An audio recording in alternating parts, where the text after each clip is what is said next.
So if you're a creator, your resume is literally your own account. This makes it a lot more real. What were the most key first couple of hires? We are on a mission to help 100 creators find full-time work making content. My initial thought to get to 100 is how fast we can get there.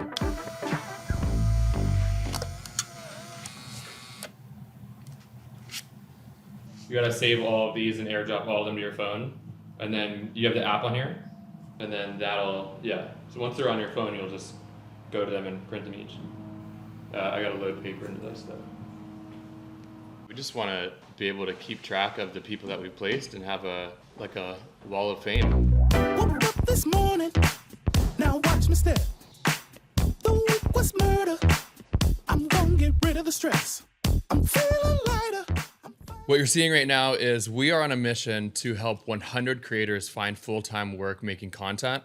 And currently, from the month of January, we have 12 that are on here. We are going to keep this board to add all 100 people on here because everybody that we add to this, we're really excited for, and it makes us feel really good to be able to add somebody to this. So this is the new board that we have. And as of January, we have 12 creators placed.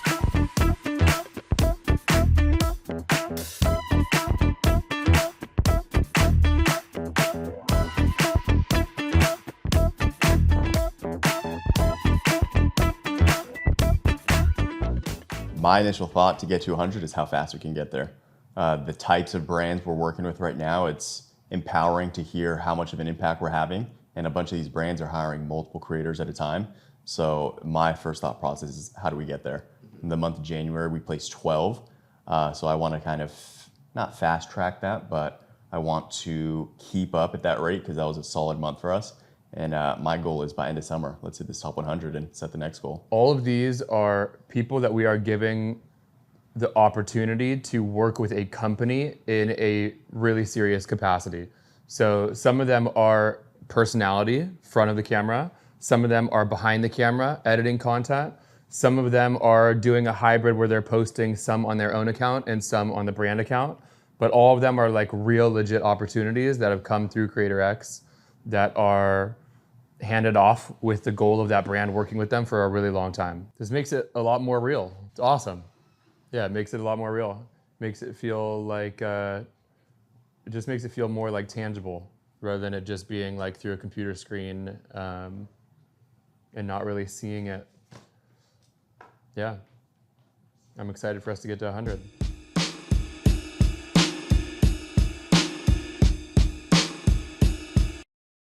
Yeah, January we had 2 searches go live. We're Not Really Strangers and Jay Shetty's On Purpose YouTube team. Those jobs have been up for about 2 weeks now, so our team is heads down going through the applicants, and being such a noteworthy brand and company, both of those roles are up over 200 applicants. So now we're doing the work to really sift through all those applications, and we're narrowing it down to a top 20 of the most legit talent. So we'll be reviewing that final selects with both teams by next week. February, those 2 roles that we had posted in January, creators will be placed for both of those. And then even peeking forward to the future in February, we have another 4 roles going live in the next week or so. So we got some interesting ones with I can't say the brand name yet, but a leading innovative baby and mom brand. I will leave it at that, but I'm searching for 2 roles for this massive baby company. I would say they're the North Star for majority of any type of parenting or motherhood brands. So that's a real notable one on our end. And then we're searching for Artlist, which is a tech sound creator platform, which would be a fun one. Yeah, that was actually an intro from Ashwin. I know we talked about him on the vlog a bit, but one of our creator friends introed us to the brand, and they're looking for some creators. They're looking for creators that are a little more cinema background, maybe some type of videographer, elevated luxe content, but someone who can really show the product usage of how Artlist as a platform is used and how innovative creators are kind of like meshing and building out these videos. So right now we're heading over to the Lighthouse. If you're new here, the Lighthouse is a project by a company called Whaler.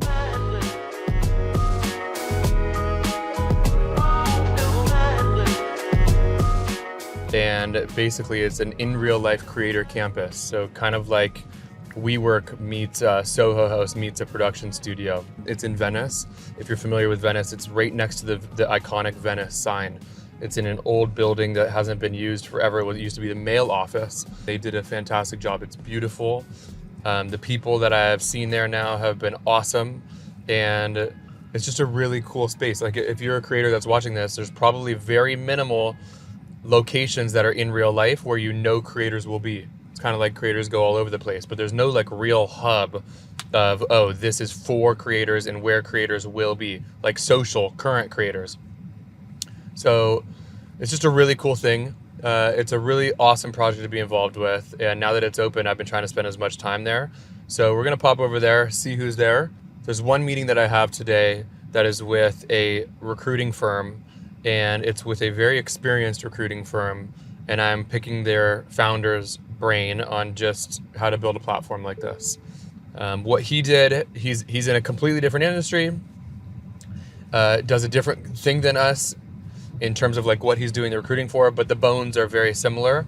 So I'm gonna just pick his brain and just kind of hear the way that he's gone about his work and what's been fun for them and what's been interesting for them, and just get curious with it. What's the number one question you have for him? I really want to talk with him about the business model of different payment structures. You guys might have seen in the last video, Damien and I having a little bit of a conversation around the way that our model and how we can be the most helpful to the most amount of people, but also it has to make sense for us and our team, and like for us to be able to do a really good job with it still. So typically the model right now for us is called direct hire, where it's like you hire the person, you pay in full, they stay with you, we help you if they end up leaving, but you pay in full at one time. But we do have other like flexibility with that, where we're offering other kind of ways that people can work with us if it's not that model. And that's kind of the same in the recruiting industry. Most companies have typically three kind of models. One is the direct hire model. One is a temp to hire, where you're like paying the agency or the recruiting firm, and then they're paying the employee, and you don't actually hire that employee in-house with you until you want to actually hire them in full, and then you pay that in full. That's like the temp to hire role, or temp to hire model. And then the third model is usually like an interim, where you just need to plug a hole in your staff for a little, and it's not even like it's not a full hire, it's not a temp hire. There's no interest in them ever becoming full-time. It literally is just like more like a gig. And I just want to pick this guy's brain and hear the way that they go about it and what they've found the most helpful to the businesses and most helpful to the employees that they're staffing. So that's kind of one of the things I want to talk about. I want to talk about how he's continued to find awesome talent when the world kind of shifts. Want to hear about how he's actually built the team. Like, what are the most important people on your team to you as the founder? Who are the executives that you've hired, and how have they played a role in growing the company? Just like shit around building.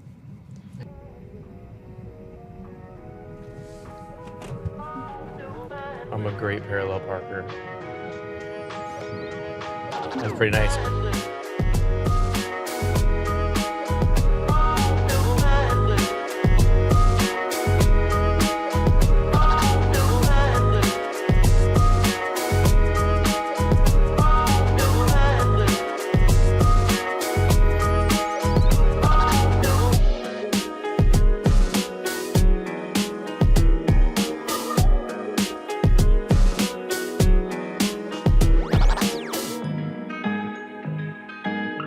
GT, I'm good. How are you?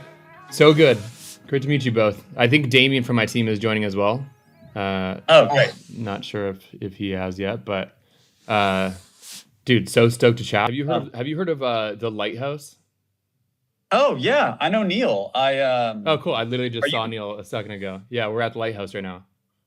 Oh sweet. I actually toured it like before it all got done. Cool. So it's fully like up and running. On Tuesday and Wednesday of next week is like their grand opening festival. but like right now it's kind of soft open. I'm on the I'm on the council of the Lighthouse. Oh, awesome. So been able to come over here and like pop in, and dude, it's sick. That's great. It's It looked really, insane really cool. when I was there. He's like walking me through the blueprints and everything. So crazy to see it before, when it was just like bare bones, to now. It's just yeah, it's really, really sweet. Oh man, I gotta come by and see like the finished product. Yeah, because it was truly like bare bone framework of it. Last time I was there, awesome location too. Yeah, so cool. A lot of cool things popping up in this little area. Yeah, the Venice sign over here. It's a good little hub. We actually lived in Venice for like most of my time here. We were in between like Lincoln and Abbott. Cool. Of like Oakwood, if you're familiar. Yeah. Yeah, and then my wife, she works out in West Hollywood. It's getting to be like a little bit of a track. Makes sense. And so we moved out here, but yeah, Venice still has like a special place in my heart. It's a cool community. Really stoked to talk to you guys. Reed is a close friend of mine. I've known Reed now for probably like 6 or 7 years, and when I get into like what we've been doing, he was like, "Dude, you just need to talk to them. Like, you guys should just really have a convo," because he couldn't speak more highly of you guys and what you guys are doing. And we're in like early stages of something in a completely different realm, but similar kind of industry. So really no agenda, just like would love to meet you guys, would love to hear any sort of feedback, learnings that you guys have. Damien on this call runs the whole recruiting service of what we do. And so we just were really excited to be able to chat with people. Dude, there's not a lot of people that you can meet in the recruiting world. Like the staffing industry is not as it's not as potent as like the agency industry. So anybody that's doing cool shit in the recruiting world, why don't I actually like give you a little bit of context of me, my background, and kind of what we're up to, and then you guys can fire away with any questions that you have. Yeah, right, and then we can do the same. Cool. So I met Reed because I was a content creator that came out of pro sports. So I was a pro hockey player. I was making a lot of content while I was playing hockey. I never cracked the NHL. I played in the minors. I grinded it out and was able to build a little bit of a personal brand. But I loved making content. I was one of the like very few and random hockey players that are actually showcasing themselves on the internet. Usually it's pretty conservative. But I just fell in love with it. I played in Russia for a year and like really documented that, and people just started really enjoying it. So I was like, okay, this is actually something that I would like to do. So I got done playing hockey, got into personal training and filming my workouts. That built me a little bit of an audience. TikTok came out and I went really hard into TikTok. Ended up starting a creator house, like during the pandemic, was just like, let's put a bunch of people in a house and film it. TikTok's happening. There's some shit going on there. This is kind of a wave. Let's just test it out. Did that project and went from 0 to 1 million in 60 days and got on like all these different news networks, and just had a real like viral moment, and brands started reaching out to me saying, can you teach us TikTok and social media? Can you become a consultant for us? So I started doing that, became obsessed with content creation and creators, became a consultant for a lot of different consumer brands, big companies and mom and pops, all different sizes. And the one thing that I started realizing when I was going and consulting with them was, fuck, they like need somebody in-house with them. They need a person on their team to like make content, not a strategist to just give them ideas, because I would leave the room with them and they would call me 2 hours later and be like, yo, we have the best ideas from you, but like none of us know how to film it or edit it or post it. And like, we just don't get this. So can you find us anybody that actually knows how to do this? And all of my network was content creators. And I started realizing, wow, there's actually nowhere for companies to go and find these people. No creators go on Indeed. They don't go on LinkedIn. They don't go on Upwork. You really can't go find high quality creators unless you're in the social platforms. So I was like, okay, I can help you find somebody. Let me just go to my network and like make introductions. So I started hosting these events in Los Angeles at coffee shops where founders would come and creators would come. And I literally would be like a matchmaker. You meet him, you meet him, you meet him. And started seeing a lot of success. Like brands would hire these people and they would hire them on 1099. And then they'd be like, we're obsessed. We're having so much traction. We want to hire them full time. And they would hire them full time. So that was how CreatorX was born. Then I started making content about it, and then it just like really took off. So we have this creator database now. It's all come through my own content. There's about 10,000 people in it, and brands are coming to us to hire those creators in-house with them. It starts as a 1099. It doesn't start as a full-time employee most of the time. It kind of starts however they want it to, but most of the time they start as a 1099. And we're about 2 years into this now. I was also really focused on the consulting side for the last 2 years. So this year is the real first year that we're really focused on CreatorX rather than the consulting as much. And the way that brands are coming to us right now, we've had a couple of people come to us and be like, hey, you should blow this up, turn it into a fully automated Indeed kind of thing where the creators can make their own profile, brands can make their own profile, and they just meet each other. But what we've noticed from working with a lot of companies and talking to them is they actually really want us to be hand-holding and be the middleman, because they don't even know what to look for in these creators or where to find them, how to work with them. So like, we don't have the interest in building this massive automated system. We're like the concierge middleman that is like being really ingrained in the culture of creators and being really ingrained in the culture of businesses and their marketing team specifically, and knowing what they're looking for. And the way that we work, more specifically, the way that we work typically is direct hire. So companies come to us, we post the job to my personal brand, to our company socials, we send it out in an email to that 10,000 person network that we have. And then we usually get like 100 applicants, and we cut through that ourselves. We go through all of it. We handpick the top 20. We send that list to the brand. The brand looks at those, and the brand chooses who they want to get sample content made from. So we then send those people product, get them to make sample content with it. We review the creative. We judge the creative. We get on meetings with the brand about the creative, and then it goes through another round. And then they actually get on meetings for culture and like vet them on like the actual culture. At the end of all of that, if they want to hire anybody from the list of 20 that we send them, they pay us the fee as if it was annualized. We haven't done a lot of other models besides that.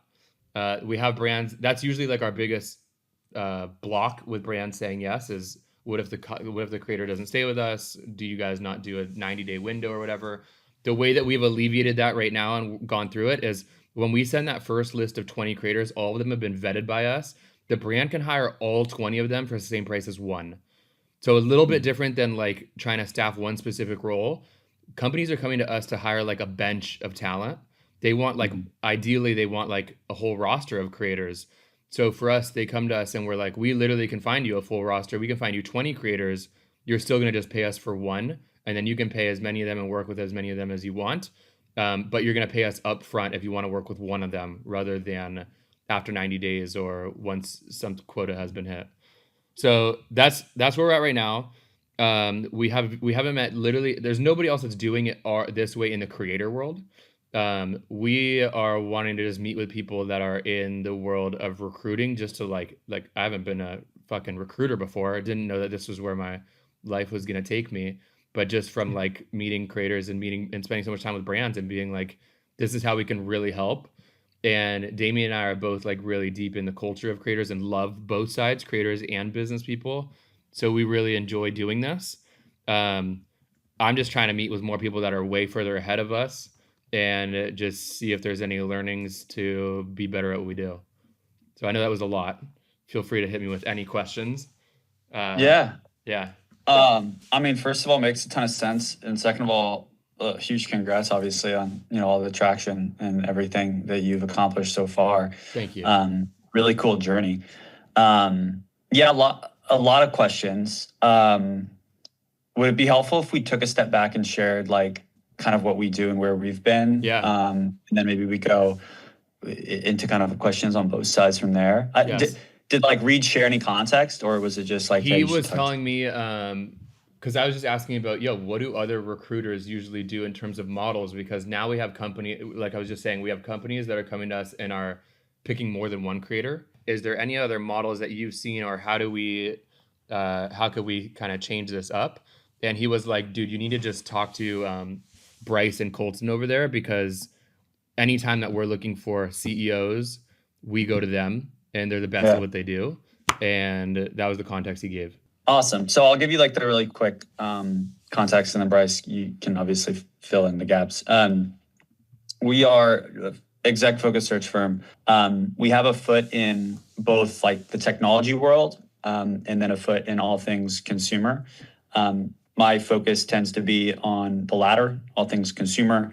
What that means to us is it's a lot of creator-driven brands or creators as brands or creators as companies themselves. And then just like all things like modern day consumer. And so when you guys were just starting, how were you guys acquiring new clients? Did it all come through? I would imagine that word of mouth is probably the biggest thing now, but was there anything else that you felt was like, oh, this was really helpful for us? For us, it was all word of mouth, pretty much since day one. We've tried pretty much everything else. What I found in the recruiting world is none of it works. If anything, in the exec recruiting world, it's very competitive, and the more outbound you do, it almost is counterproductive towards like the brand that you create and the scarcity you create around the brand. And so, we bank on word of mouth, and then it comes down to when we're networking or catching up with people referencing similar work. And that's really it. I'm trying to remember back into the early days. Like we did some outbound email stuff, but really none of it worked. Yeah. No, it doesn't. It doesn't. Yeah, makes sense. You kind of just need it to like, we also like didn't have a website for a while. And I actually think it benefited us because at least in our industry, like exec recruiting doesn't have like the greatest reputation. Like even for the big firms that a lot of people work with are sort of just like the default. But I think it kind of played to our strengths. That there's like, oh, there's maybe these other, people who we could work with. Like we've kind of heard they do a little bit of that. With like, there's not a ton on their website. There's sort of like this mystique that I think like benefited us. Mm-hmm. It's funny because we just like didn't know what to put on a website, and so that wasn't like very intentional.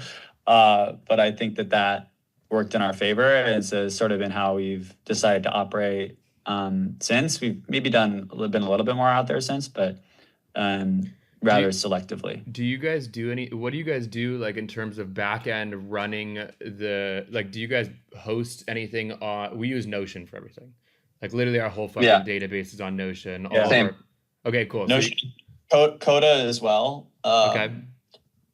Mainly for like our database of, similar to how you have a database of creators, like we all have a database of candidates so that we know, oh, okay, we just got a call for this opportunity. Like, let us do some filters and we can pull a list of like 100 people who check these boxes. So we use Coda for that. Got it. Okay. Do you guys care if I just keep rattling off questions? Keep going, rep. Okay, cool. Yeah, and then we'll do the same. Cool.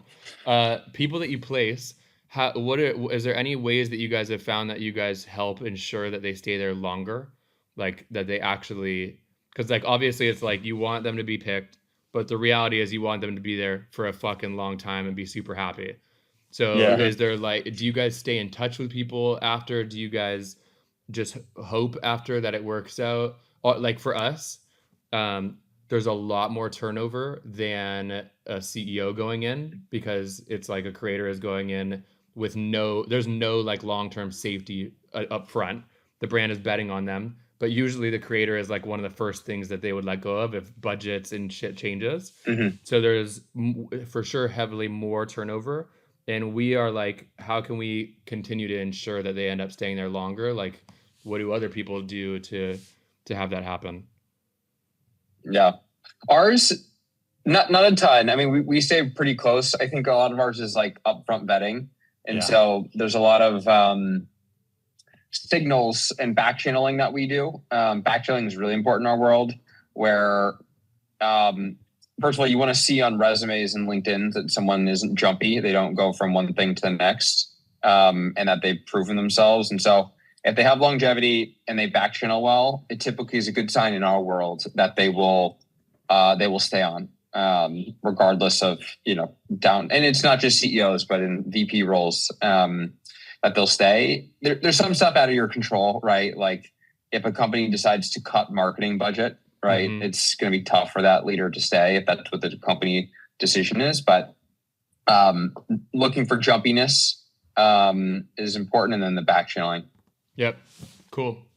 Okay. What about people that are you guys just staying in touch with people and being like, yo, because I would imagine that majority of the people that are the right candidates aren't on LinkedIn looking for CEO jobs.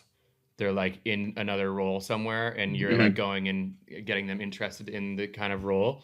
Are you guys just staying in touch with people all day? Like people that have worked with you in the past that are now placed, people that you think might be interested in placing somewhere else? Yeah, for the most part. A lot of people are like, they have a LinkedIn profile. But you're right, like a lot of the top % of people that you go after are like happily employed because they're the best in the business, right? And so there are times when you can kind of catch somebody like this like perfect window, but it's pretty tough to time that. And so more often than not, it's not the case. So a lot of what we're doing is like, okay, now we've been doing this for 4 years, right? And so anybody we talk to over the last 4 years who's like really, really good, and we know we would want to, place in some sort of position at some point, we're like, okay, let's really understand, what are you excited about? What are the types of roles that are going to be interesting to you, and like when? And sometimes it's like totally opportunistic. I'll know when it's the right thing. Other times it's, hey, I'm locked in on my role for the next year. But like start next year, I'm going to be, taking calls. And so we're just kind of checking in with them accordingly. And so a lot of it is just maintaining and building these relationships. And the other part is just like constantly like doing new outreach towards people that, look really, really talented. I mean, there's people that like we literally like, we'll like reach out, we'll like try everything, until we get to them. And then once we get to them, they're in our network, and we just try to like wrap our arms around the best people. So cool. Okay, I got 2 more, and then you can hit us with whatever. One is first couple of hires when you were building the business. What were the most key people to add in? It's just Damien and I right now. We have contractors that help us when we need more recruiting or like different little things. But what were the most key first couple of hires? Yeah, I can take this one. Colt was our first hire, and so cool. Our first hires, though, and I say this like we're like everything for the firm. It was all people I had previously worked with before, or just knew. Colt and I grew up together, and then the other 2 hires I had either known or grew up with. And so I think we hit the ground running too. Like there wasn't as much onboarding, and so I think trust in those first hires is super important. The mistake that I made, or maybe it wasn't even a mistake. I think looking back, it's like good that we did this, but I wish I had added a little more experience earlier on. We were a really young group, all trying to figure it out together. I think it would have really been really helpful had we added a couple people with more experience. Particular recruiting experience, or just like business in general?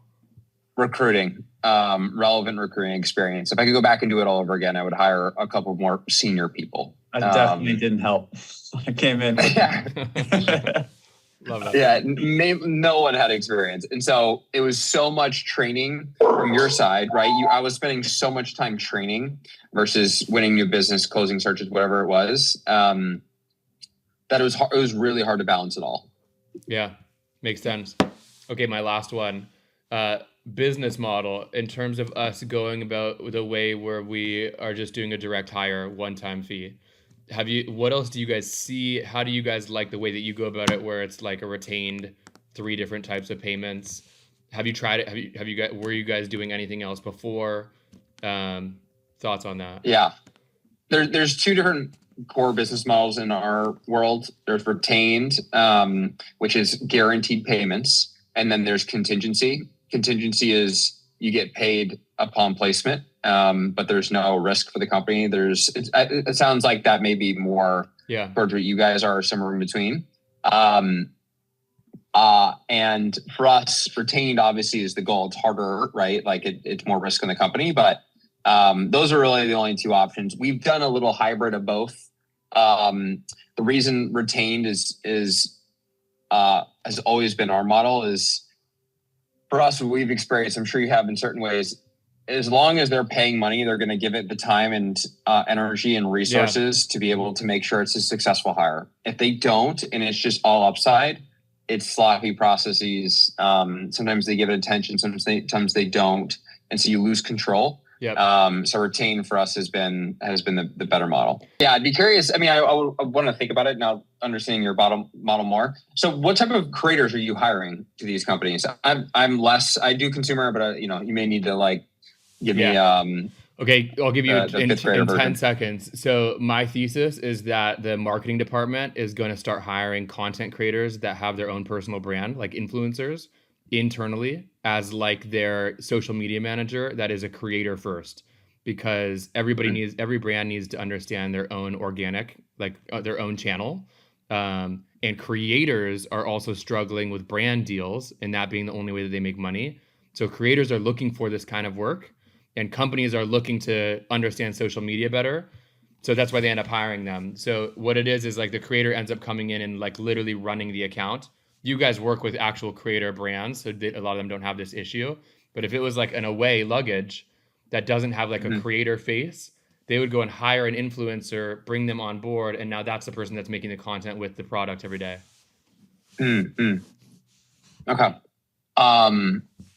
Fascinating. Well, I'm also sure there's probably a decent amount of collaboration we could have with the companies we do that aren't creator. Creator is only a piece of it, but I'm sure there's also some of our businesses that will want this too.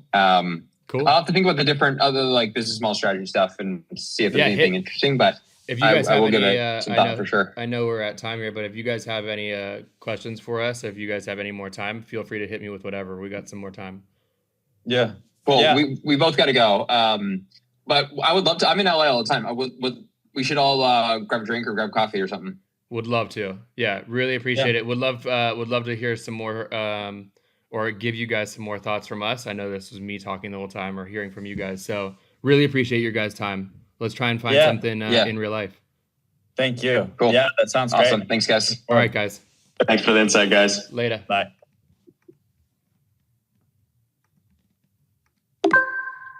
That was helpful.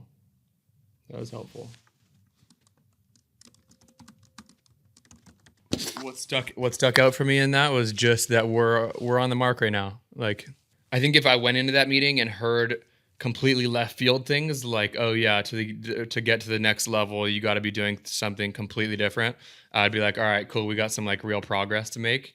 But going in that and it being all like pretty spot on with the way that we're going about it made me feel like we're making some moves.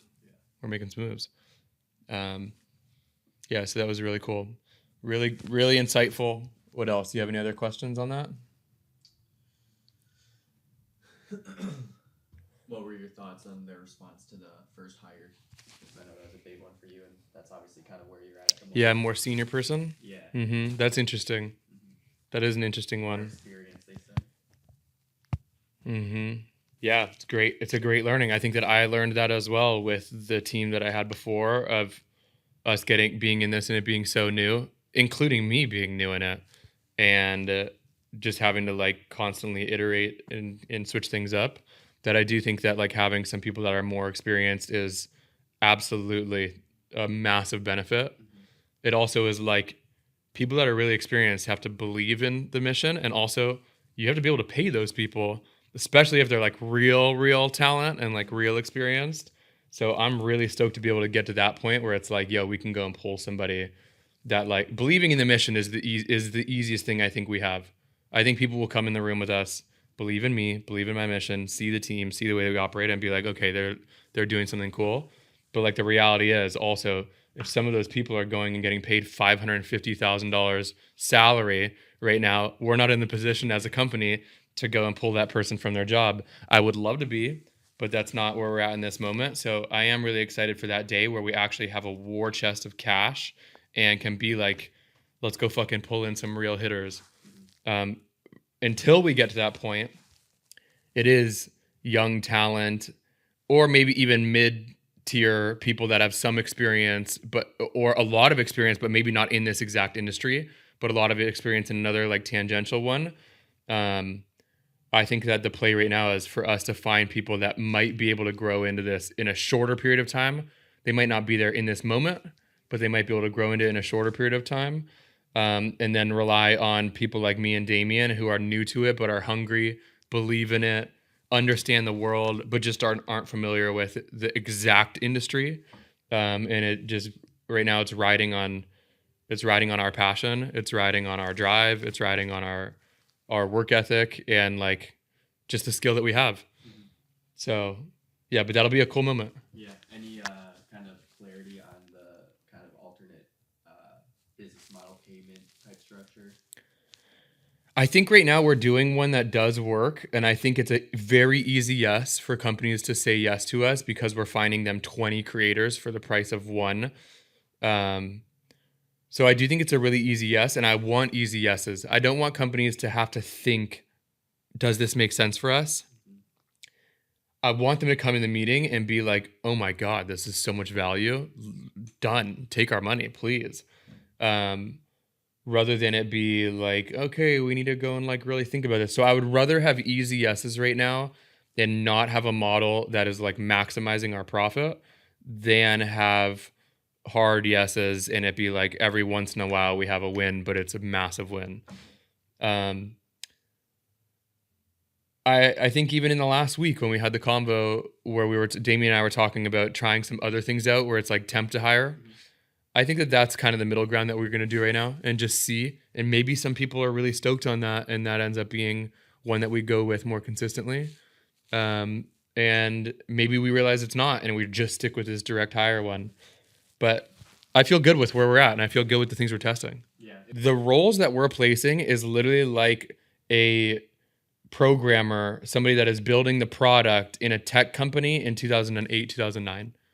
Like that was a new thing that became like a really hot role that now, like if you're building a tech company, the person that is doing the code and building the product is literally in the first, it's like a co-founder.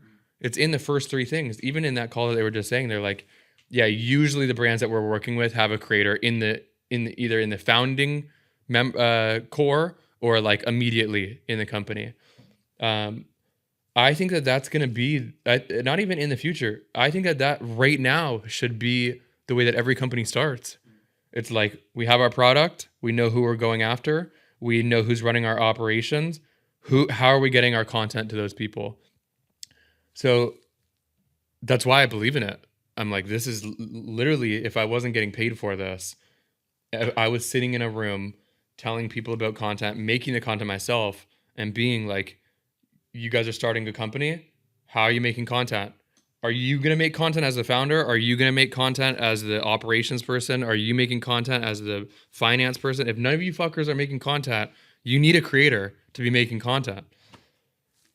I just think it's still just early. It's just early. But agencies are losing ground because agencies are built to do as many clients as possible, have long-term work with the client, and get into a rhythm where they can just crank things out using the staff. And so they have one account manager that's running 6 different accounts. And to build that business, it's what's the max that we can put on this one account manager to be able to take on more brands but not hire more people. And I think that that's broken because if you're making content organically right now, the only way for you to be good at it is to really understand who you're making it for and have somebody that can make it relevant today, not with extra money, not in a paid capacity, like to actually make content that people want to watch without being paid for. Creators know how to do that better than anybody else. And creators aren't going to agencies. Agencies aren't hiring people that way. And so I just think that the agencies are really going to have to completely swing the opposite way and come to somebody like us and hire a bunch of creators in-house and clear out the account managers that they have that don't understand content. Or companies are going to bypass the agency and come to us and be like, find us a creator that we can put on our staff because our agency isn't working. So that's what I see, and that's what's going to happen. Our mission this year is we want to help 100 people have very legitimate jobs in the world of content. It's all revolving around being a creator. If you are a creator that is watching this and you have the interest in going and doing something like this for a company, being the face, filming the founder, just being very involved with the content, the easiest way for you to get noticed is by you having a resume online that people can go and review the work that you've done. So if you're a creator, your resume is literally your own account. Build up your own personal brand. Show that you know how to build community. Show that people are showing up in your comment sections, wanting to learn more, wanting to be part of your community, because that's one of the main things that we go and look for, because every brand is trying to build a community. So it's like, if you know how to build a community yourself and it's proven that you've done that, well, then you're really beneficial to a company and we have an interest in going and finding you. And if you don't want to be the person in front of the brand and you're you're not trying to be face creator, like you're a social media manager that wants to go and like be more behind the scenes, you also have to be very creator centric, but maybe you're doing it for someone else rather than doing it for yourself. So go out and offer your services. Go to a random business. Go offer, hey, I'll run your social and I'll help you guys build your own community. I don't have an interest in doing it on my own personal, but I would love to do it for your company. Go get some wins under your belt and then start showing that to the world. Post that on your story. Hey, look at what I did for this company, if there's anybody out there. Because that is one of the ways that we go and find people, by you doing it and then us going and just having our ear to the streets to see who out there is doing really great work.